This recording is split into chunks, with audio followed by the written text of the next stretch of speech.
Qué rollo, quiero mandar un saludo a mi amigo Goodfella de parte de tu amigo Jaime Munguía. Un abrazo, canal. Ánimo. Got our official sponsor, Greenwood Stock Trading. If you want to learn how to make some passive income, some extra money, so you can invest in your future and your kids' future, give them a call for a free 10-minute consultation, 281-760-3170. Go get to the bag. All right, man. So Oscar De La Hoya going around telling the media that Tank is the guy to be that lightweight, right? And that he's the guy. Like I said before, that's why I kind of like Bill went off on Bernard Hopkins, is because you going around, use a guy that, you know, had the most title defenses in middleweight history of a real title, not a fake title like Triple G. But then you turn around and diminish and say basically Devin Haney having the belts don't matter to push a fight. We all know it's a narrative to push a fight. We know what this fight represents.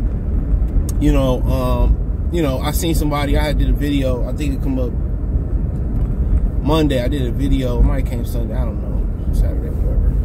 And it talked about, what come up Monday, it talked about Devin Haney was talking about how, you know, how Tank ain't no real, he trying to portray to be a thug after Tank called him soft.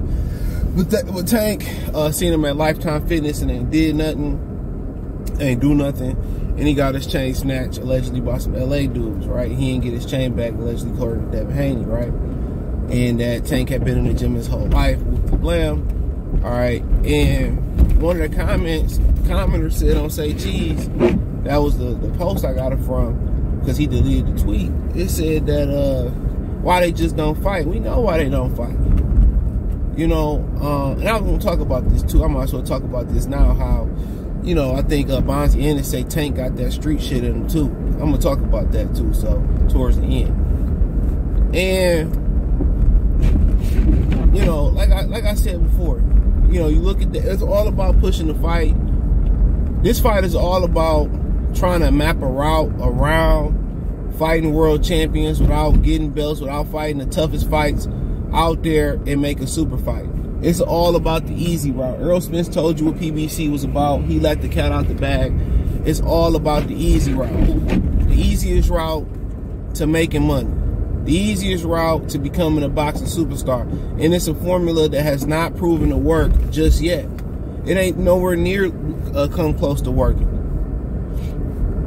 You can say what you want to say about Canelo, but he still had to take that Austin Trout fight, which a lot of people still thought that was sketchy. I'm not going to get into it. He still had to fight Miguel Cotto, no matter how you feel about Miguel Cotto. He still had to fight Mayweather, Lara, Triple G. He still had to fight tough fights, even fights that, you know, the fans really wanted. He had to, you know, look back, and he had to turn around and fight, you know, Chavez. And that did a whole bunch of pay-per-view. It did over $1 million on HBO.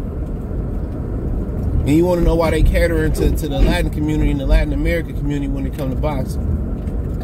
You know, even though, you know, most people wanted to see the fight earlier, Canelo should have been at 60 earlier, you know, the fight wasn't too far out of, you know, reach for them to still to be popular. And, you know, but that's what it's about. It's about trying to take a scenic route, you know, in a route that all champions, all true money pools in boxing had to do. Sugar Ray Leonard had to fight the tough fights. Tommy Hearns had to fight the tough high fights. Marvin Hagler had to scrap and claw his way to be a commercial star and to be a cash cow in boxing per se. Probably one of the biggest, but he was making some money. You know? So they all had to turn around, you know, and do it. Mayweather had to take some tough fights in here and there. De La Hoya fought everybody. Might have robbed a few people, but he fought everybody. This is what it represents. They trying to make a super fight before they either one of them done anything of significance. You know, and I got some more work for Tank today. I ain't with that all he black, so I give him a pass shit. No, I ain't with that. You gotta call a spade a spade. If people don't like it, so be it. It's a whole bunch of other channels that's gonna kiss Tank ass. And kiss Ryan ass, and kiss all everybody else ass. You know? But De La Hoya saying he the man to be that lightweight. I mean, he could have just went to go beat the man. He can select to be the mandatory. Lomachenko went the mandatory. Tank Davis could have pressed play on the Devin Haney fight, but he didn't. He got that regular ass belt. He could have pressed play. Ryan Garcia could have fought Devin Haney and got the belts. You know, if that was somebody like a weak ass Paula Malignaggi who had the belts that can't punch or nothing like that, them dudes them dudes would be running for that fight. If Luke Campbell had all the belts, they'd be running towards that fight. You know, they would be running towards that fight, quick, fast, and in a hurry. You know, so they'd be running to it. So, you know, spare me. He ain't the best at lightweight, bro. He the best lightweight at fighting smaller guys in other weight divisions. That's what he best at. You know, and a lot of the people got to call a spade a spade. That's what he best at doing. Fighting smaller guys at smaller weight divisions and dominating them. Because Tank Davis and both Tank and Ryan Garcia do it. They both could have manned up and fought, you know, and fought guys at 135 who had titles and shit. They both could have went out there and did just what Lomachenko did to go get the title. But guess what? They didn't. You know, so that's what this shit about. That's why I won't financially support this fight. You know, you got people talking about financially supporting it, but they, you know, you supposed to be standing on your morals, bro. Why would I put money in these dudes' pocket and they don't plan on fighting the best? They trying to plan on, you know, creating a blueprint on how to build a star, right? How to build a star without, you know, going through the proper precautions. You know how you got a problem with your car, you just work around it, put stops seal in and stop leaking it. You know, you might be leaking some, you know, whatever it may be, power steering fluid there, stop leaking it. You know, at some point you gotta just say, you know what, I'm gonna spend the bread to get that shit fixed.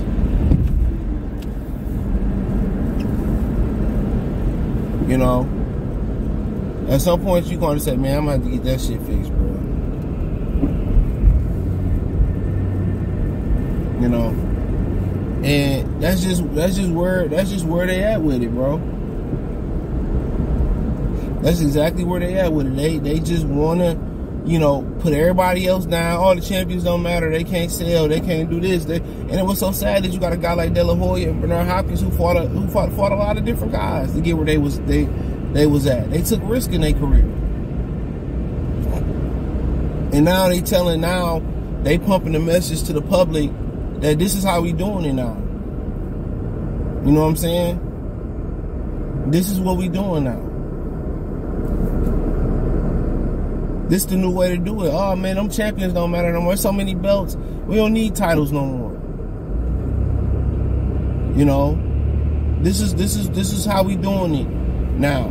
Forget how I did it. Forget how we went through the hard times. This new easy route is what y'all really want.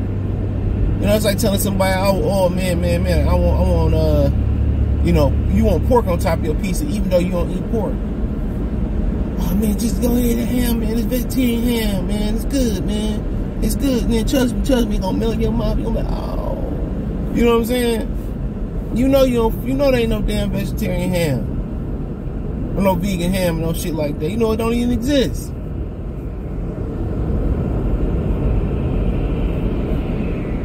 You know it don't even exist.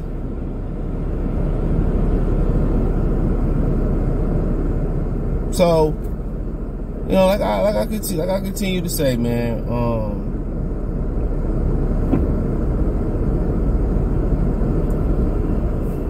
it's a travesty on De La Hoya, Bernard Hopkins, and any other person, old school boxer who telling fans, oh, go get this fight, fuck this fight, bro.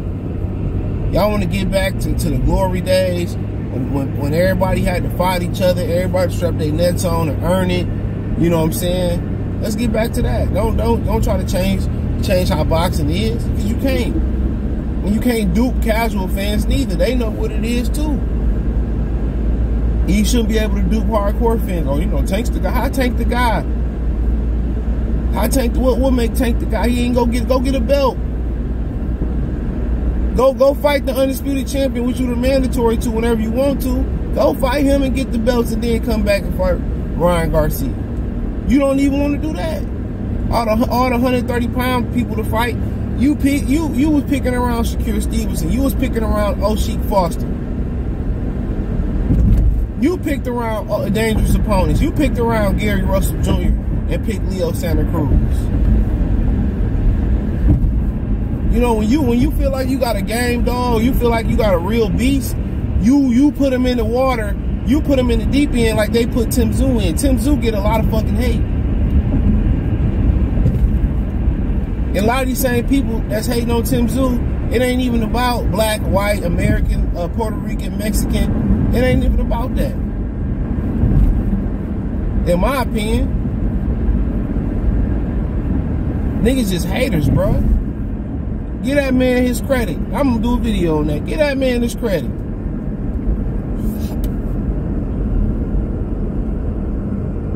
You know?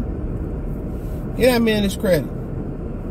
And then, you know, Bonzi said, well, Tank got that street ish in him. And, you know, Devin was saying, you know, he ain't no street nigga. He been in the gym his whole life. My thing is this. If the streets knew how Tank Davis was moving, they'll never condone it. They'll never co-sign how Tank Davis moving. They'll never sit here and co-sign how Tank moving. Tell me I'm lying. If the streets know he was ducking Lomachenko, Shakur Stevenson, Devin Haney, and guys like that, he was ducking Javier Fortuna, bruh.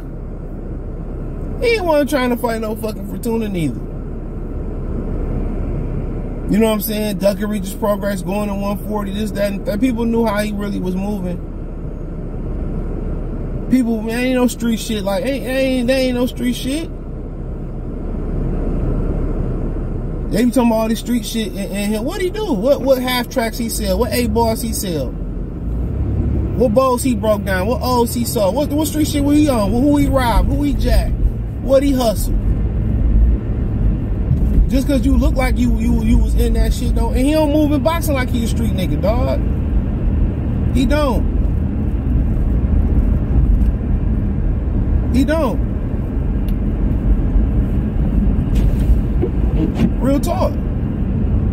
He don't. Street nigga ain't gonna sit and talk shit about Floyd, and then when Floyd come around, put their head down.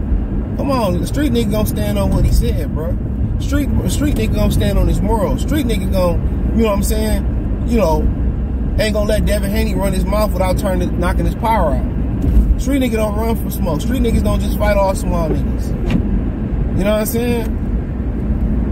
Win, lose, or draw, man, they got heart. And you got heart, cuz? No, he ain't that, bro. He ain't that. Or it don't translate over to boxing, and it don't. That shit don't matter. But hey, it is what it is. Let me know what you girls and guys think. Thumbs up the video. Share the video. Subscribe to the channel. The subscribe button is the bell icon button. Hit all notifications. Crucial chance notifications. We go live or drop a video. Instantly want to support the channel. Cash App, $CJGood313. Venmo, CJGood313. PayPal link description. Hit the link tree. Find me everywhere. But yeah, check out the Boxing News playlist. Peace.